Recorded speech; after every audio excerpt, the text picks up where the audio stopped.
1895년 10월 8일 새벽, 일본 군인과 낭인 수십 명이 칼을 들고 경복궁에 쳐들어와 왕비를 찾아 조선의 왕비를 찾아내서 칼로 찔러 죽여, 그리고 시신에 석유를 부어서 불태워버려 뼈 몇 조각만 남겨놓고.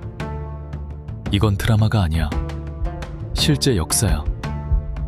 한 나라의 왕비가 궁궐 안에서 외국 군대한테 살해당한 거야. 이건 명성황후의 이야기야.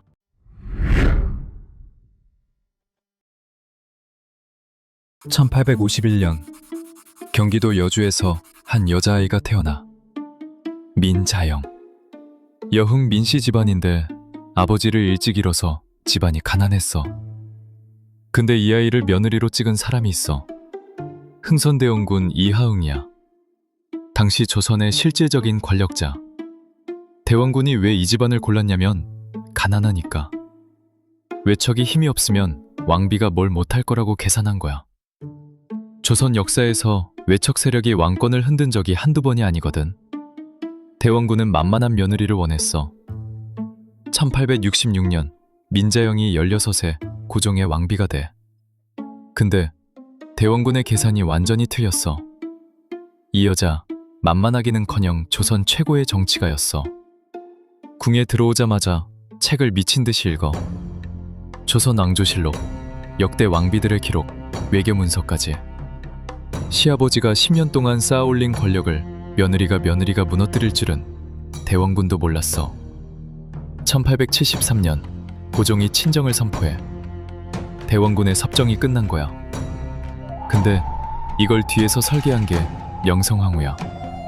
23세 왕비가 조선 최고 권력자를 실각시킨 거지. 시아버지와 며느리의 전쟁이 시작돼.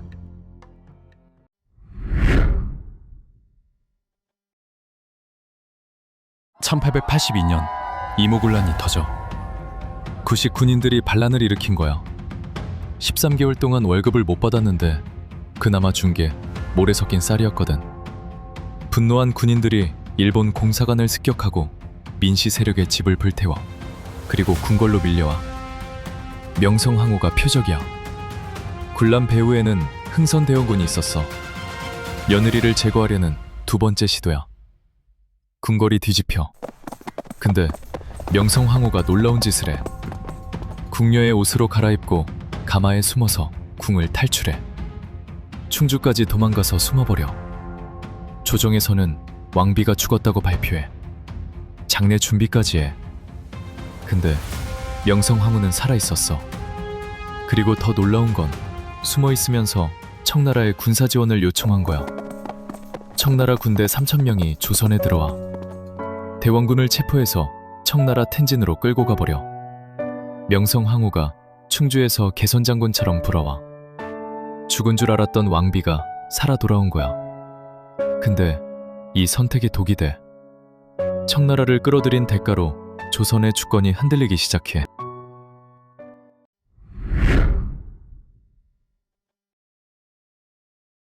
(1894년) 조선을 둘러싼 국제정세가 미쳐 돌아가고 있었어. 청나라와 일본이 조선에서 충돌해 청해전쟁이야. 결과? 일본이 이겨. 수천 년 동안 동아시아에 패권을 쥐고 있던 청나라가 일본한테 진 거야. 조선에서 청나라의 영향력이 사라지고 일본이 들어와. 일본은 조선을 완전히 장악하려 해. 갑오개혁이라는 이름으로 조선의 제도를 뜯어고치기 시작해. 근데 명성황후가 가만히 있을 리가 없지. 이 여자는 생존의 천재야. 청나라가 밀리니까 이번엔 러시아를 끌어들여. 삼국 간섭으로 일본이 요동반도를 러시아에 빼앗긴 직후야. 러시아의 힘을 빌려서 일본을 견제하겠다는 거야. 명성황후가 친러 정책을 밀어붙여 러시아 교관을 초빙하고 일본이 장악한 군대를 해산시키려 해. 일본 입장에서 이건 치명적이야. 조선에서 밀려나면 대륙 진출의 발판을 잃는 거거든. 일본 공사 미우라고로가 도쿄에 보고해. 왕비를 제거해야 합니다. 도쿄가 답해. 묵인이야. 사실상 허가를 내린 거지.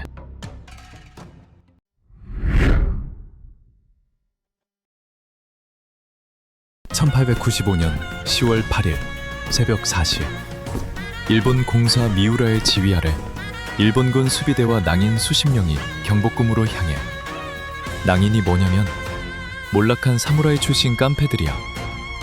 칼을 든 깡패들이 한나라의 왕궁을 습격하는 거야. 앞세운 건 흥선대원군이야. 대원군의 가마가 선두에서 조선 내부 문제인 것처럼 위장하려는 거지.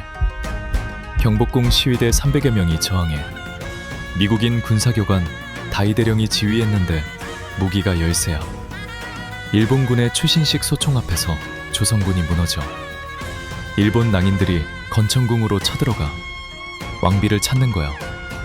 궁녀들 사이에서 왕비를 찾아내 국내부 대신 이경직이 두 팔을 벌려 왕비 앞을 막아서 칼이 내려와 이경직의 팔이 잘리고 허리가 베어 그래도 쓰러지면서 왕비를 감싸려 해.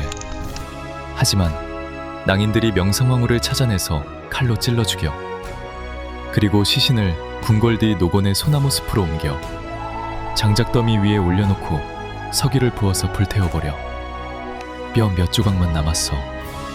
한나라의 왕비가 자기 궁궐에서 외국 깡패들한테 45살이었어.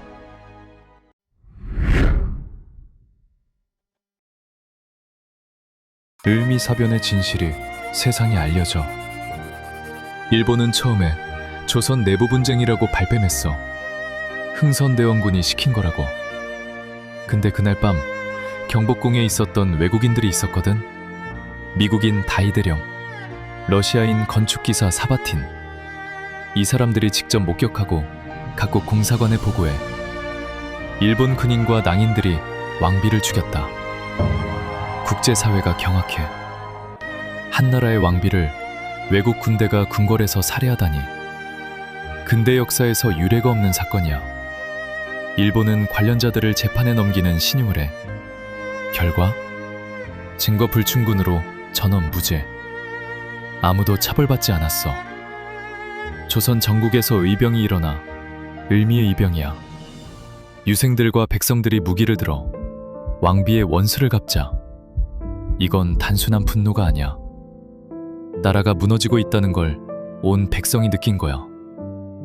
그리고 고종, 아내를 눈앞에서 잃은 왕, 일본의 감시 아래 갇혀있던 고종이 결심해 탈출하기로.